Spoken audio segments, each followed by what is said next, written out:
এই যে আপনার নাম কি? আমার নাম বাবর আলী। আই মেয়ে, আপনার পুরা নাম কি? যে আমার পুরা নাম বাবর আলী। আপনি মনে হয় কথাটা একটু বেশি বলেন। আমার মনে হয় আমি কথাটা একটু কমই বলি। আপনি আপনার মন কি আলাদা? যে না, ই আল্লাহ, এটা আবার কোনটা? ওই যে বড়টা বড়টা আবার কোনটা? গরু। ও মা, এখানে আবার গরু এলো করতে গা? আপনি মনে হয় পুরাই পাগল। এই আপনি একটু থামেন, আমি যেটা কই সেটার শুধু উত্তর দিবেন। আপনি কি এখানে ইন্টারভিউ দিতে আসছেন? জি মাস্টার। এই আবার মাস্টার করতে গাইলো। ও হেডমাস্টার। আবার হেডমাস্টার বলেন? Sir sir.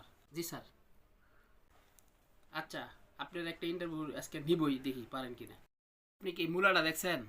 এই মূলাটা আপনি বেচা দিবেন, দেখি আপনি কেমন পারেন। মূলা, মূলা তো আমার খুব পছন্দ। মূলা তো আমার ফেভারিট। আগে খাই। ও মা, আপনি মূলা খাইতেছেন কে? ও মা, আপনি মূলা দিলেন কে? আপনার এটা বেচতে হবো। এটা আপনি নেবেন? এটা আমি নিব কে? তাইলে আমি খাই। আপনি এটা বেচতে হবো, আপনি কেমন পারেন দেখি। আমি তো বেশ পারিছিলাম, আপনি নেবেন? এটা আমি নিব কে? এটা তো আপনি খাইছেন। আপনার চাকরি হবে না, আপনি ক্যান্সেল যান। তাহলে স্যার আমার মূলাটা একটু দেন।